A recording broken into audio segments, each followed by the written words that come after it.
Okay, welcome back. Let's jump into more of your questions.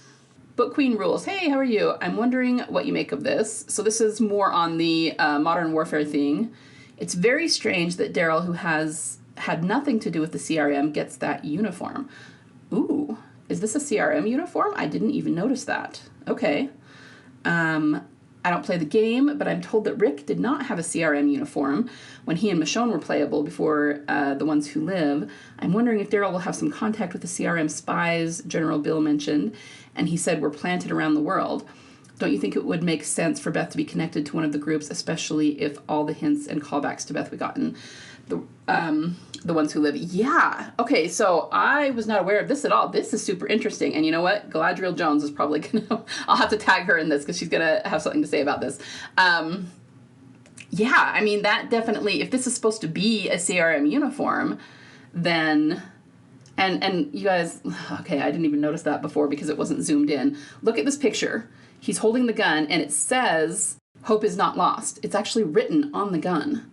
So he's got either a CRM uniform or a CRM-esque uniform, like something that kind of reminds us of it. And he's holding this gun that says, "Hope is not lost."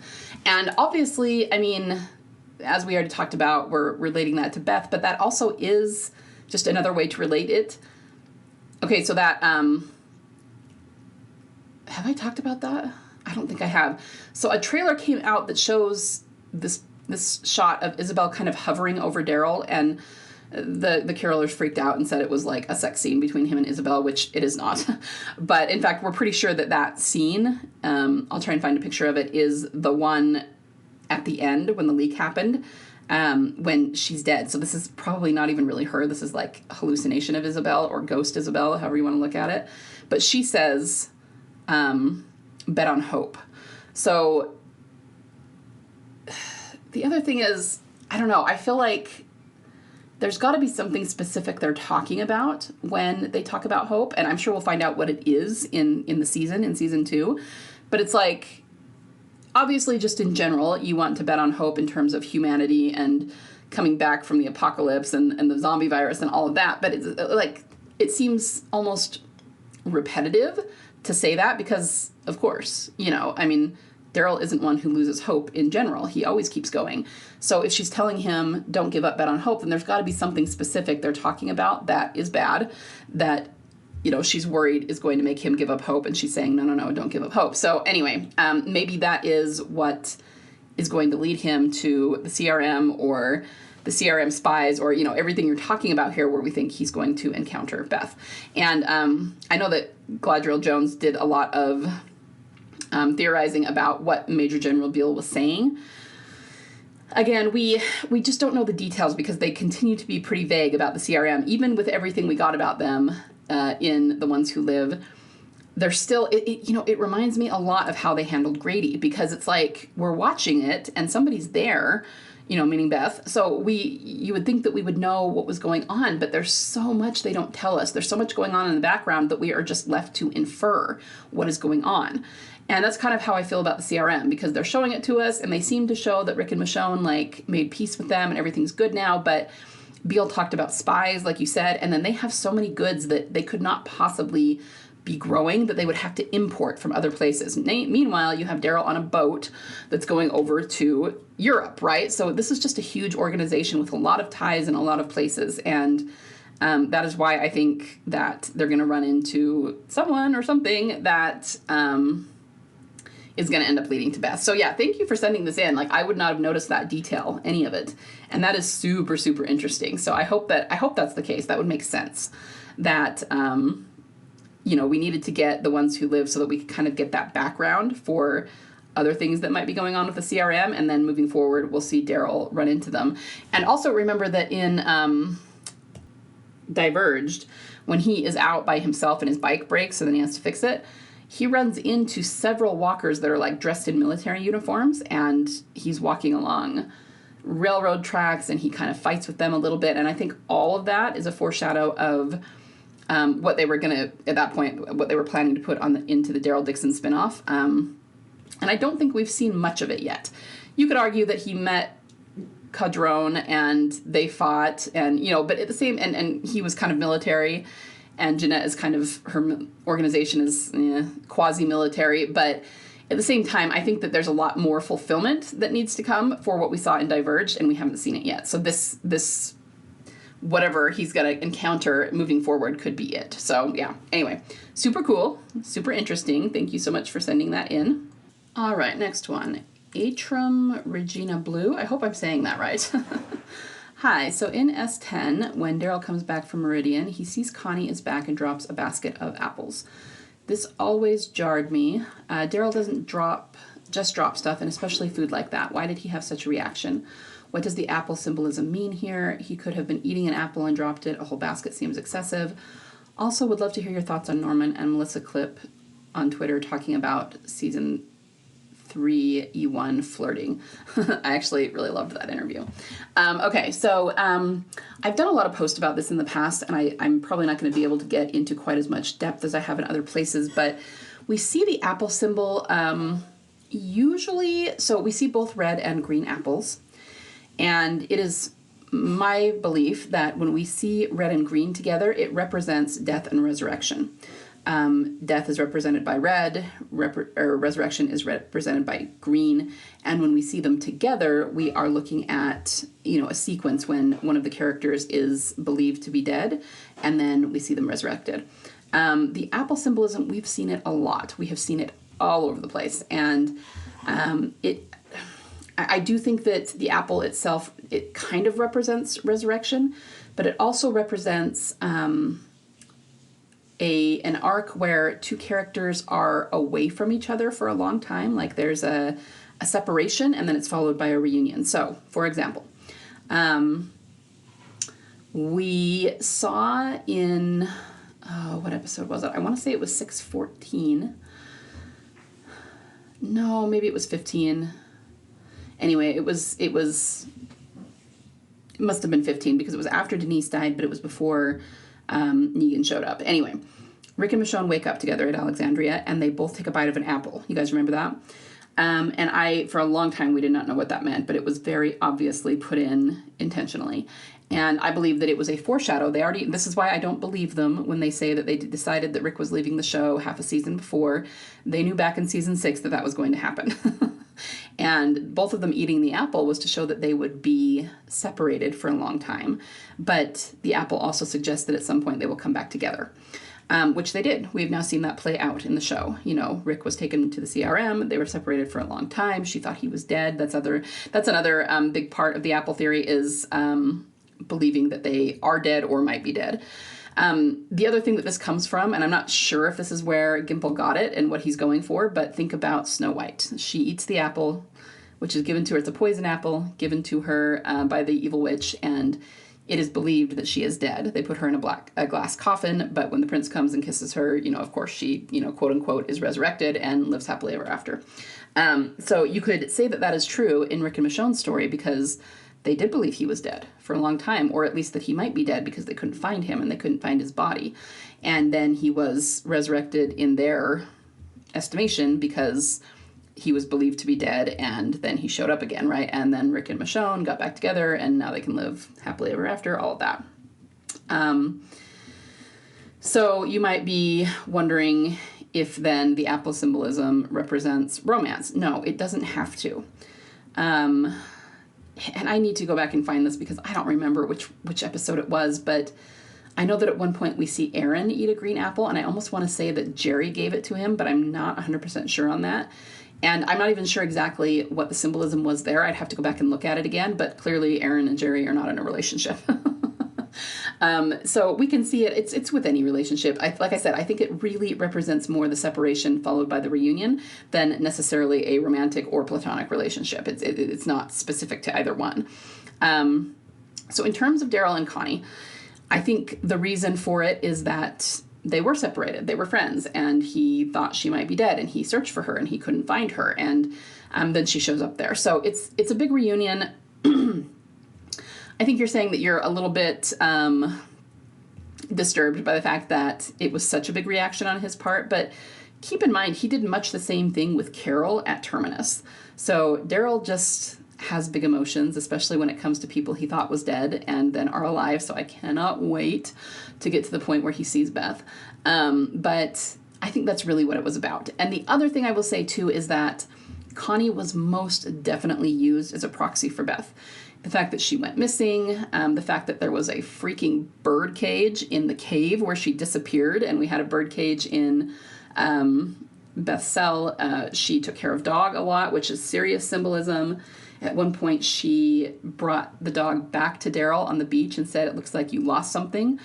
Almost like we even theorized that maybe Connie, the character, would have some hand in bringing Beth back to Daryl because of that. And as far as we can tell, that's not the case. It's possible they were planning it that way and then things changed, because we know that Lauren Ridloff has become quite famous and probably won't be in the show too much moving forward. I mean, that could change in the future, but anyway. But now looking back at it, it also could be that they weren't ever planning to have her do that. It was just a matter of they were using her as a Beth proxy. So we just saw a lot of Beth symbolism around her. We saw a lot of, of the dog symbolism, the serious symbolism, the bird symbolism. I mean, a lot of stuff. And of course, he and Connie were friends, so there was a relationship with Daryl, even if in her case it wasn't romantic, on and on and on. So I think I'm just saying all of this to show that the reaction also could have been symbolic. Yes, he was very happy to see Connie, that she was alive, and they hugged, and it was sweet, and it was fun. But having the whole basket of apples, as you say, I do think that that is a foreshadow of Beth. And let me tell you why. We can actually, believe it or not, thanks to something Norman said, we can connect the apples to Coda. And this is what I think happened. This is just my conjecture about it. We don't actually see Beth with an apple. We do see her with the green sucker, the green lollipop that Noah gave her, and we kind of assume that it's green apple. I can't remember if he actually says that. He might say it at some point, but it's like an apple-flavored candy, right?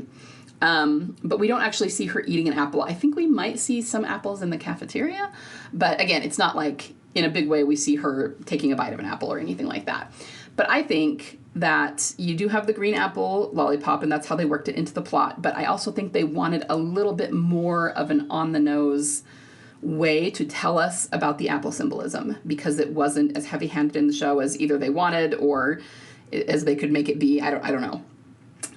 But remember that Norman always told the story about getting ready for the Coda scene, and he said that he wanted to look like he was already all cried out.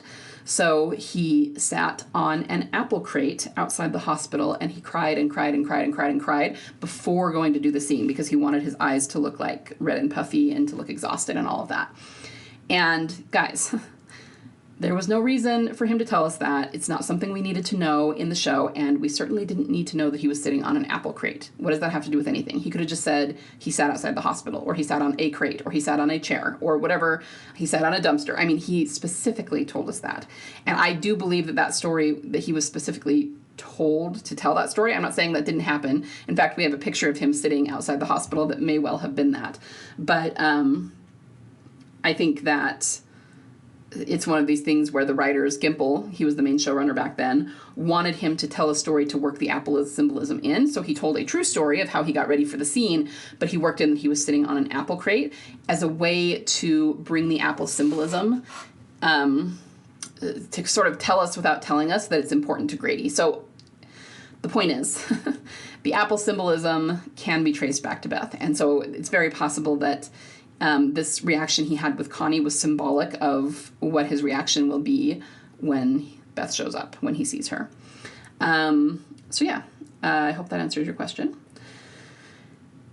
So this is one of the things that some of us were talking about. So for those of you who don't know, I will try to find a picture of it, but there's a very short interview. It's only like a couple of minutes long that they have put out on social media to promote Daryls Dixon Season 2, and it's Melissa and Norman sitting together and talking about past scenes they've done as Daryl and Carol. And they talk about that scene from Season 3 on top of the bus when they're flirting.